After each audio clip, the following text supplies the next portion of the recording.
Are you sick and tired of being sick and tired? It's been said that an apple a day keeps the doctor away, or does it? I was feeling so bad. I asked my family doctor just what I had. It's time to get a new prescription for your life. Get ready for your daily dose of Healthy Talk Radio, the show that's empowering your health. And now, here's America's health and lifestyle coach.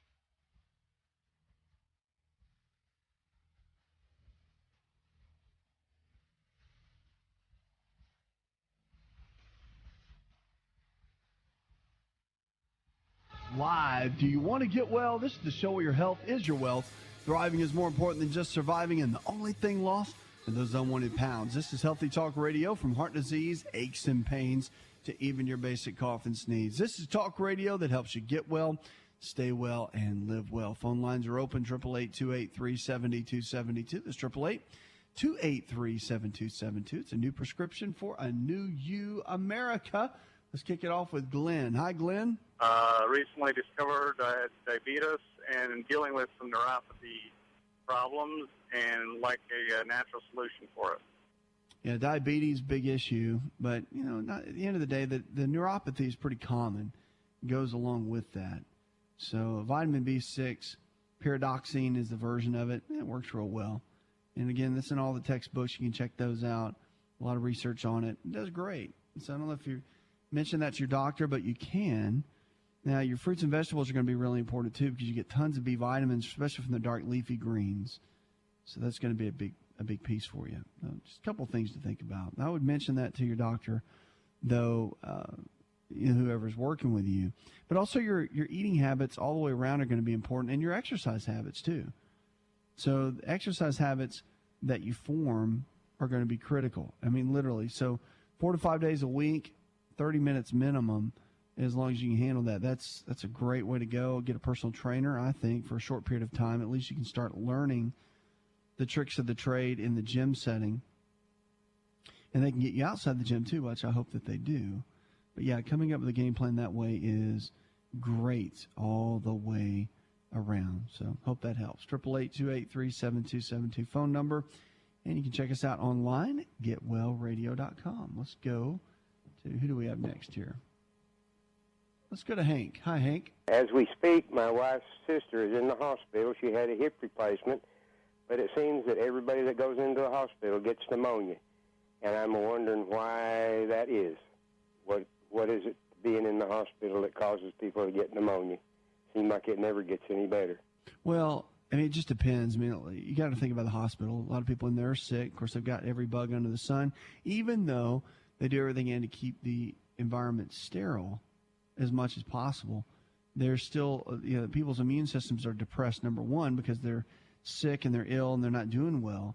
So when your immune system goes down, your susceptibility to gain infections from bacteria or viruses or whatever goes up. So if you're hanging out in a contained environment where there's a lot of bacteria and viruses hanging out that normally wouldn't be out in the normal real world, that's why it becomes a challenge. So it's all about keeping the immune system strong and staying healthy. But, yeah, when you get in the hospital, definitely all of that increases. But it just depends on what you go to the hospital for. If you're already in there for an infection, your immune system's shot, and it's on the bottom of the floor, well, then your susceptibility to increase those infections does go up. So, once you get to the hospital, it's hard to beat that. But getting out of the hospital, once you start getting on your vitamin D levels, eating healthier foods, exercising, all of that builds up the immune system in a tremendous way. Hope that helps. All right, let's go to Brenda. Hi, Brenda. Yes, my question is about safe use of oils. I've heard recently against fish oils, using preferably coconut oil. Big advocate of fish oils. Yeah, I mean, the fish oils are great. I like them. I mean, I'm a huge fan of cod liver oil. You hear me talk about it all the time. Krill oil is good as well. And they're great for your omega-3 fats, highly absorbable, probably better than most other oils. But, again, the question is, if you're wanting to get well and you're wanting to come up with a new game plan for your health and for your life and really to be able to function at a better level, then it's about building a brand new lifestyle plan. And the fish oils are great, but also, things like coconut oil, like you mentioned. It's a great oil to cook with, great for the immune system, fantastic for an antifungal, and it's also great for the metabolism. So it helps burn body fat, it helps your body get into shape, just from a dietary perspective. And they've done studies with it, and they've gotten tremendous results just by using coconut oil. Butter's really good too. Actually, real butter can be quite helpful. So it's a couple things that you can start adding to your diet that can make a big, big difference. Our food for the day is avocado. One of my favorites. My little saying is an avocado a day keeps prostate issues away. Experts say that adding a little avocado to your diet can pack a big punch that outweighs the fat and the calories. So the avocados contain folate, potassium, and the monosaturated fats that are very high in fiber. The monosaturated fats that are in avocados contain oleic acid, which has been found to improve fat levels in the body and help control diabetes. By using avocados as their primary source of fat in the diet, diabetes sufferers can lower their triglycerides by up to 20%. That's a big deal. In addition to being helpful with those with diabetes, the monosaturated fats in avocados are great for lowering cholesterol, the bad cholesterol, the LDLs. And a low-fat diet containing avocados has been shown to help lower dangerous levels of those low-density lipoproteins, the LDLs, and raise the HDLs, those are the good guys, the high-density lipoproteins. In addition, triglycerides were also lowered slightly.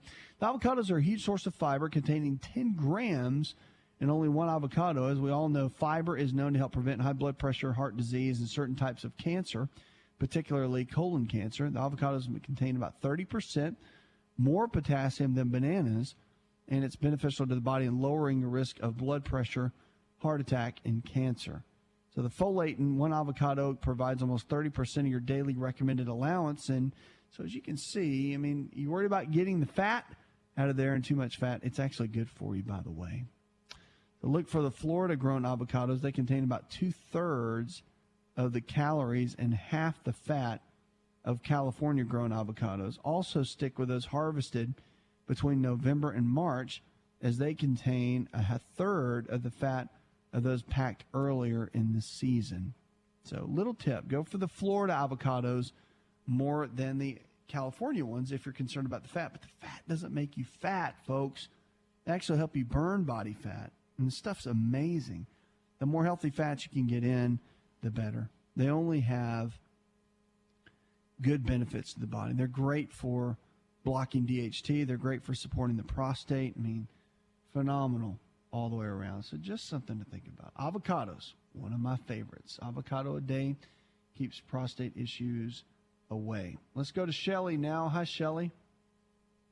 My question is there a over-the-counter medication to substitute for cholesterol instead of prescription-wise, or is there over-the-counter that's something that I could use? There's a lot of things over the counter. I mean, provided your doctor's okay with it, you want to talk to them. And, you know, the key is red yeast rice is really good. It's got great benefits in it. That's what a lot of the statin drugs base their research on, and how it kind of operates in the body.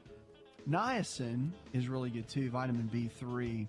That in combination, vitamin E and selenium, all have great benefits to them as far as working with cholesterol levels and supporting, you know, healthy vessels within the body.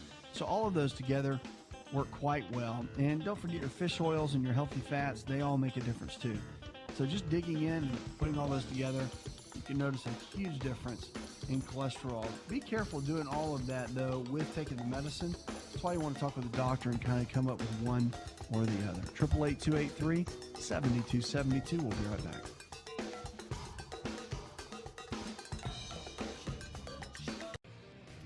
To find out more, connect with On Call Radio online at InShapeNetwork.com.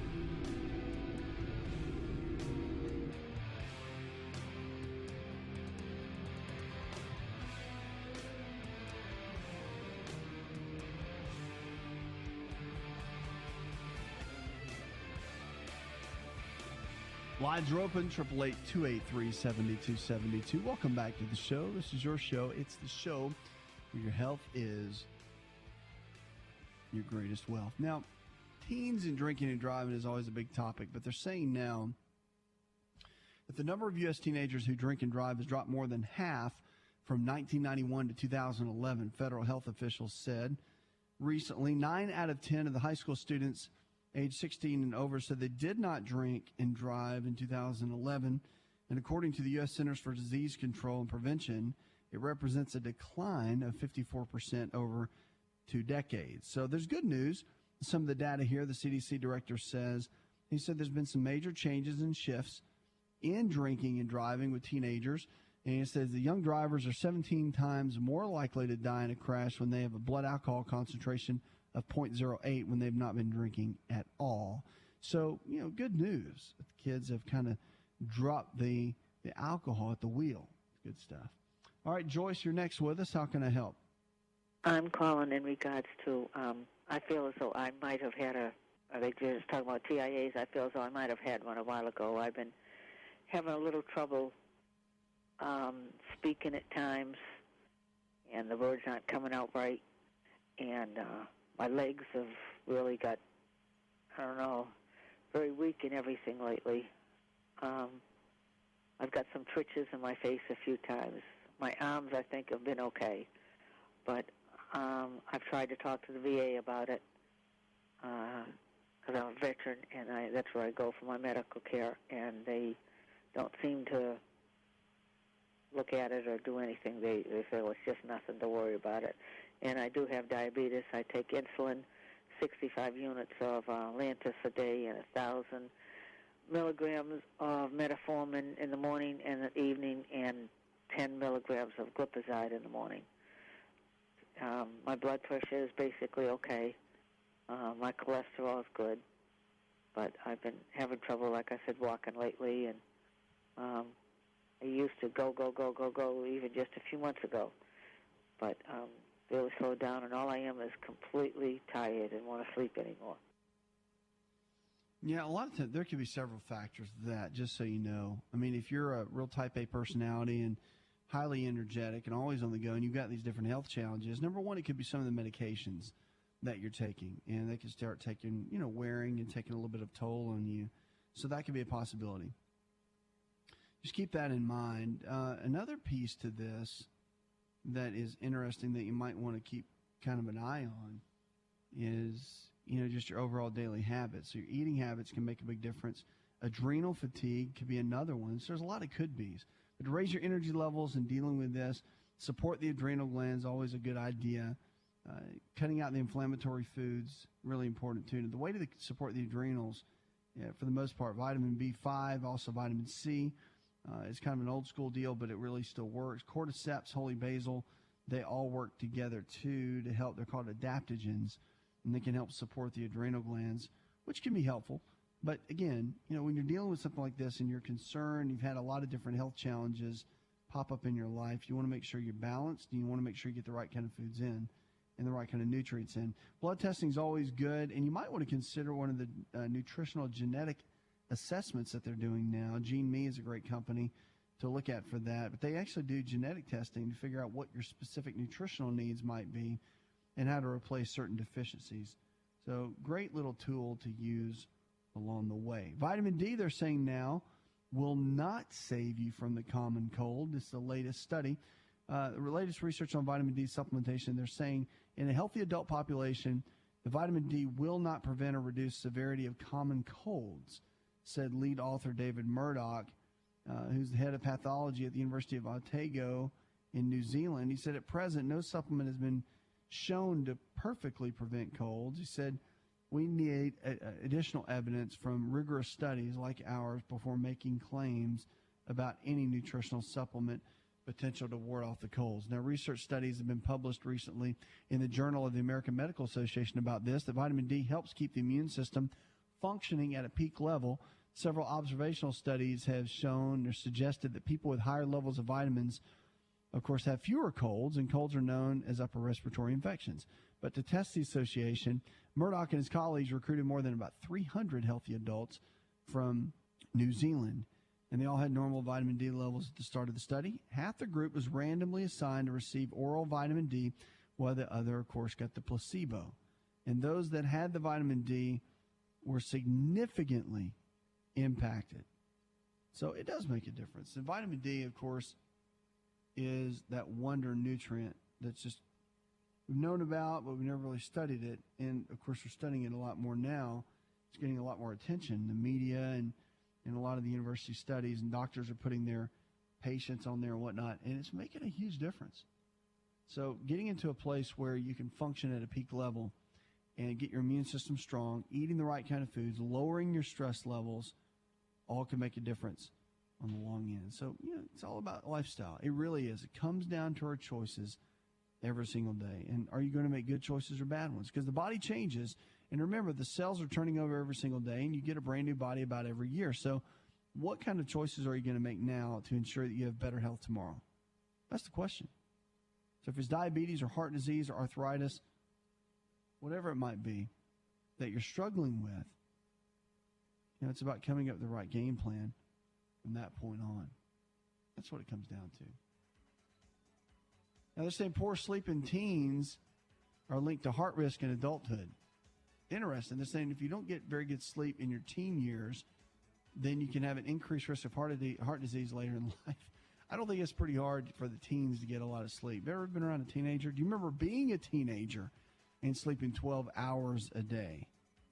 I mean, sleeping in, it's unbelievable. I don't even know how I did that. And I did that. But I don't know how I did it now. But they're saying that the sleep that you get as a teenager makes a major difference in the adulthood life. Don't forget that they always say you can't catch up on sleep. Once you lose it, you lose it.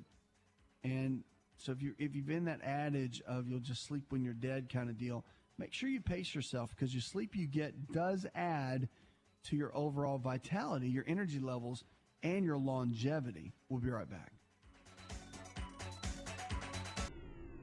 Hi, it's Asa. I'm giving you a copy of my best-selling book for free to help you in your health journey today. I'll pay for the book. All you do is just cover the small shipping and handling costs. Go to asarx.com and get your free book today.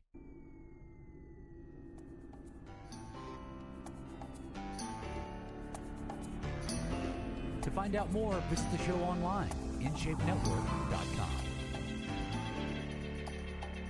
Lines are open, 888-283-7272. That's 888-283-7272. Welcome back to the show. This is your show. It's a show where your health is your greatest wealth. Let's talk about it, your health and your life. Could sunlight lower your odds for pancreatic cancer? Pancreatic cancer, out of all the cancers that are out there, is the one that can be feared the most, only because it's so rapid and it can move very, very quickly. I've seen it take out several people, not just in my medical training, but in my close personal life as well. It's just tragic when it happens. Never easy, that's for sure. But adding to already conflicting data about sun exposure, vitamin D levels, and cancer risk, new Australian research suggests that experiencing high levels of ultraviolet light and having sun-sensitive skin and a history of skin cancer, each measurably lower than the risk for developing deadly pancreatic cancer. Now, U.S. cancer experts cautioned against making any lifestyle changes, including tanning or altering vitamin D intake. In response to the study, which is preliminary and does not prove these factors can prevent pancreatic cancer, compared to about 700 patients with pancreatic cancer in Australia, to roughly an equal number of people in the general population, scientists led by Rachel Neal from the Queensland Institute of Medical Research found that participants born in areas with the highest levels of ultraviolet radiation had a 24% lower risk for pancreatic cancer than those born in areas of low UV radiation. So those classified as having the most sun-sensitive skin had a 49% decreased risk of the malignancy compared to those with the least sun-sensitive skin, while participants with a history of skin cancer or other sun-related skin lesions had a 40% lower risk of pancreatic cancer. So in this study, the researchers matched different participants, based on their age and their sex and this sort of thing, and their demographics and socioeconomics and all of that. But at the end of the day, they said it's a big puzzle, but they found that it's amazing to them the benefits of vitamin D, how much we need, and what it can do over a lifetime as far as disease prevention. So I think it's really important to understand, it's one thing to say, well, I get a little bit in my multivitamin, or, well, my milk that I drink every day is fortified with vitamin D, yet we spend most of our days indoors and definitely not outside. And I think it's critical for our overall health to begin to understand that vitamin D levels are important. So kind of the bottom line is this. Sunlight exposure is important. If you work indoors, do what you can. Get outside for 30 minutes a day, an hour if you can, and just soak in the sunlight, be outside, breathe the fresh air, catch some vitamin D. Make sure you're getting plenty of vitamin D through your diet, because you're definitely not going to get enough in the sunlight. A little bit, you'll get some that can make a difference, but it's not going to be everything that you really need. And vitamin D plays a big role in having plenty of energy. I was talking to another doctor today. It was interesting, and we just were catching up on some things, and he said, we were talking about vitamin D, and we just thought it was interesting how for so long we all think, and there's still people today that think vitamin D is a vitamin, and it's not. It's actually a hormone. Vitamin D was classified as a vitamin years and years ago when they created all the names, and when they found out later it was a hormone, they just left it. But vitamin D is actually a hormone in the body. So if you have hormone issues, low energy levels, if you deal with any of those sorts of things, you got to remember, we always think estrogen, progesterone, testosterone, but if you take one step back and you look at it, you'll realize that vitamin D actually plays a role in those pathways, and it's important in bone density. It's important in elevating mood. I mean, it's got so many properties to it that we found through different research studies that is just unbelievable. I'm a huge fan. I take it every day. Don't miss. Now, you get it out of your fish oil if you take cod liver oil, but at the same time, I take a ton of it. I mean, literally. You get your blood test done about every 3 to 6 months, depending on what your doctor recommends. I usually get it every 6 months, usually good, unless you got something major going on, and you can see where your numbers are. And don't let anybody freak you out. It is fat soluble, and you can become toxic. But I had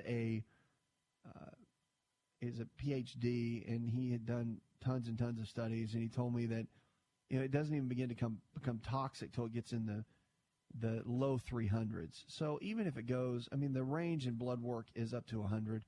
You get into 125, those kind of levels. Once it gets toxic, what happens is it becomes toxic to the kidneys. So that is possible. But again, the numbers have to be really high. And if you're getting blood tests done every 6 months or so, and you keep the international units, which is what they're measured in, around usually, well, it depends. I mean, everybody goes conservative and they say 1 to 3,000. I take 10,000 a day. And, it keeps my immune system extremely strong, and I feel great when I do that. And in my numbers still, they don't crack 100. So everyone's different. I'm a bigger guy too. So everybody's different. Your dosage and all of that you need, it just depends. So always check with your doctor. Get your blood test done for vitamin D. It's simple, cheap, doesn't cost much, and the information is invaluable, in my opinion. 888-283-7272. That's the phone number. You can go online, getwellradio.com. Then also send me an email if you'd like. But our Wellness Provider Network is a group of healthcare providers growing around the country to be able to help you in your area. So these lifestyle and nutrition-based providers that really get it, as I like to put it, and they understand all the things we teach. If you need help with that, go to getwellproviders.com. Let's go to Dallas. Hi, Dallas. Welcome to the show. You sound good tonight. I listen to you most every night that I can, at least 2 or 3 hours. Well, thank you. I'm glad you do. I hope we're able to help you out. What can I do tonight? Well, I got blood clot in my left leg somewhere. And they won't tell me, they don't tell me, where it's at, but I know that it's in there because my left leg is deteriorating, and I can't walk on it very far. Not like I used to anyway. I mean, I still got the same problem with the knee, but that ain't got nothing to do with my walking. And I ordered some blood cleaner, not thinner, cleaner. My blood pressure is fine every time I go, and I said, well, how can it be fine if I got clots in my leg that's stopping blood coming back? And they said well, to you, it's fine. So they did they do an ultrasound or a Doppler on your leg, and they said they couldn't find anything? No, they didn't. They didn't do no ultrasound. Did they measure your lower legs and compare both sides? Well, they didn't have to measure it. All they had to do was look. I dropped my pants and showed them. You know, they didn't even ask me, but I showed them. Okay. They said, "Yeah, there's a big difference." I said, "Yeah, that's what I've been telling you, you idiot." Yeah, I mean, I hate to call him that, but I mean, you know, I hardly ever go to the doctor. Well, and I'm 70 years old, and being in a doctor for a real case, I can count them all on one hand. Okay. So they didn't put you on any medication. They didn't put you on Coumadin or warfarin. No, my regular doctor, she put me on vitamin D, said my D level was low.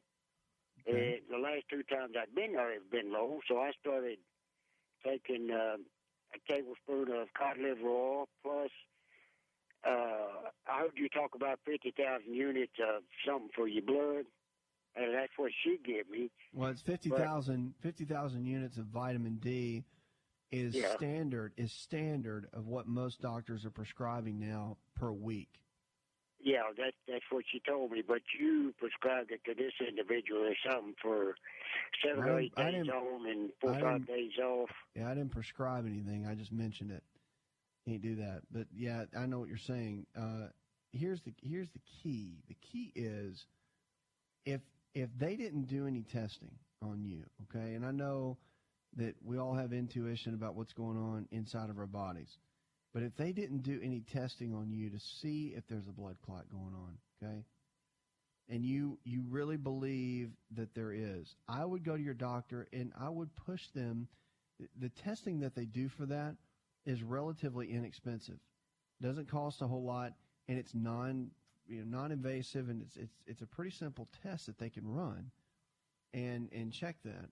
And again, if you don't have insurance or if it's a struggle for that, they can work around it, and they can work some different costs for you. It's not that expensive. But for your own peace of mind, I'm a big diagnostic testing fan just because it gives you great information, and you can go in there and really just kind of ask them, hey, can we do this? I just feel like in my gut there's something going on. And then you got to trust what they tell you and what the test results tell you too. So if it doesn't show anything, and the doctors, through their years of experience, tell you, and I'm telling you, it's a lot of years of experience. It takes a lot to do, what all of us do in their respective fields. So whatever they tell you, I would go with, and just take it. I know you like listening to me, and I appreciate that. I'm grateful for that. And but I'm telling you that for someone that can go get hands-on with you, they can do the test. They can see exactly what's going on in your body. That's invaluable. You can't do that on the radio. You can't do that over the internet or television. So that's going to be important. I would do that. So a little bit of wisdom from a younger tyke over here to yourself. I think that would be a good thing to do. Also, there's, of course, your eating habits and all that. You read my book, you'll learn a lot of that. You'll learn a lot of those tips, and that can be helpful. But it's going to be good to go find that out for your own peace of mind. Then you can come up with an action plan from there. Okay, thanks for being a great listener, and it's great chatting with you. 888-283-7272. Lines are open with questions about your health. Check us out online. Be glad to take your emails, make it part of the show. And also, if you've got somebody you care about, we can answer something for them as well. We'll be right back.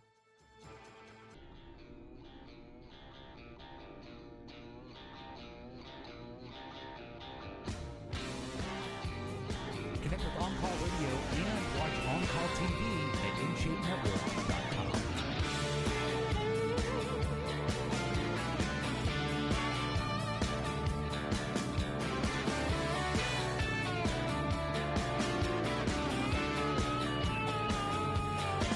The lines are open. 888-283-7272. Welcome back to the show. Vitamin B6 is a big, big topic, and I talk about it a lot. You hear me talk about anything from peripheral neuropathy to brain chemistry issues like depression, bipolar, anxiety, just about every brain chemistry instability, people that are taking meds for brain stuff. they're low in vitamin B6. And so it's just one of those vitamins that when you get low on it, things go haywire in the body. Well, they found that chronic inflammation in the body is linked to low levels of vitamin B6. Now, of course, they say don't run out and buy the supplement just yet, but a new study shows a strong association between inflammation and the essential vitamin found in foods such as lean meats, legumes, and vegetables. Researchers found that people with the lowest levels of vitamin B6 in their blood had the highest levels of chronic inflammation, and that is true. I've seen that myself often, based on a wide variety of indicators. Now, those with the most vitamin B6 circulating in the bloodstream were also the least likely to have indicators of inflammation. Temporary inflammation such as redness and swelling after an injury is generally a sign that the immune system is actively fighting infection. But chronic inflammation is an emerging risk factor for a wide range of health problems, including heart disease, stroke, and type 2 diabetes. Well, in the study, which was published in the Journal of Nutrition, researchers compared blood levels of vitamin B6 in 13 different indicators of inflammation in about 3,000 adults. And although previous studies had linked low blood levels of vitamin B6 with various signs of inflammation, such as C-reactive protein, great blood test, by the way, researchers say this is the first large-scale study to look at the relationship between the vitamin B6 and a variety of inflammatory indicators.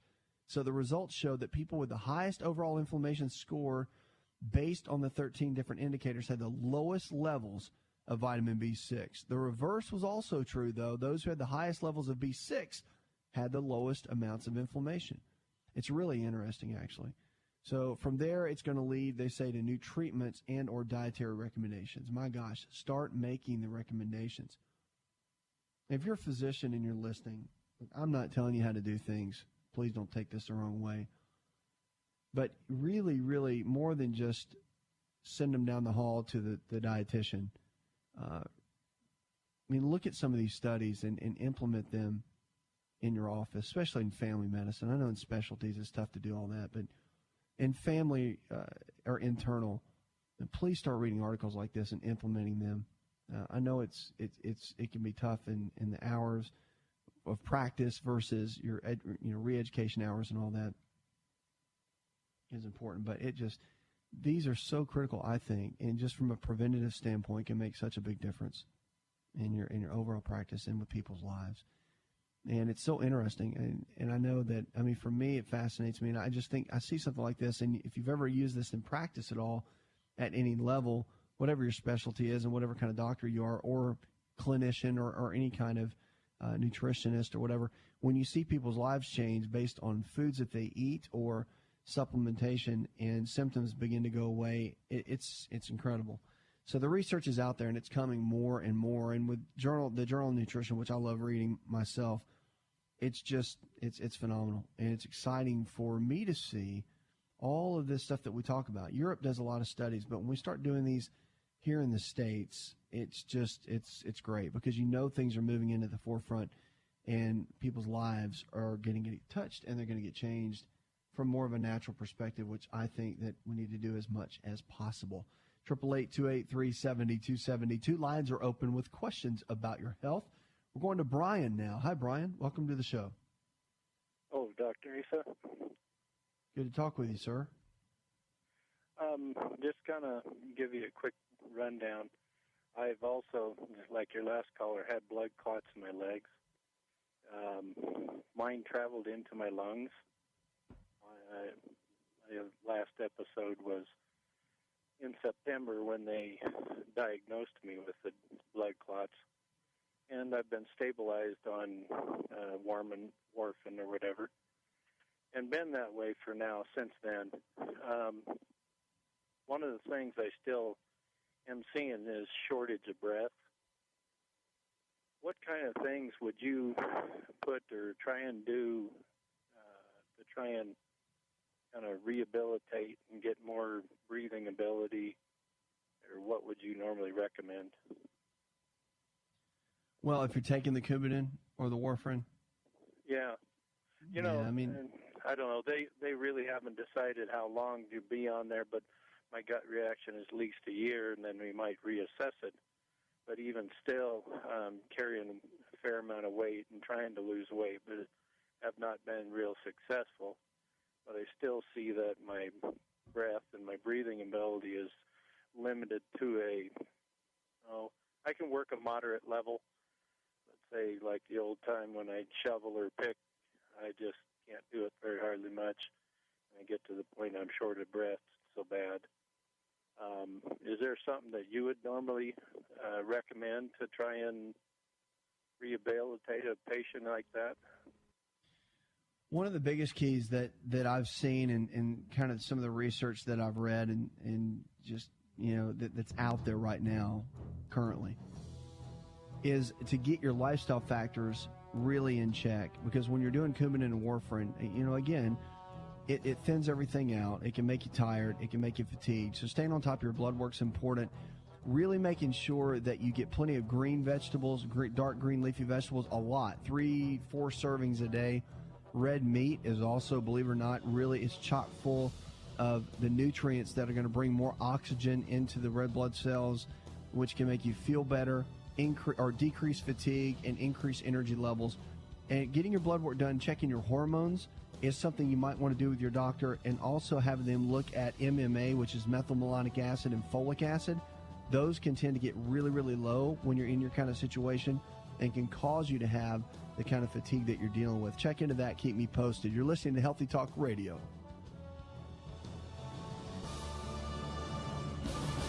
This show is designed to provide accurate information of a general nature on the subject matter covered, and given with the understanding that neither the host nor the station is engaged with rendering any form of medical advice, diagnosis, or treatment. This information is not approved by the FDA and is not intended to diagnose, prevent, treat, or cure any disease. To experience more of Asa Rx audio, visit us at asarx.com.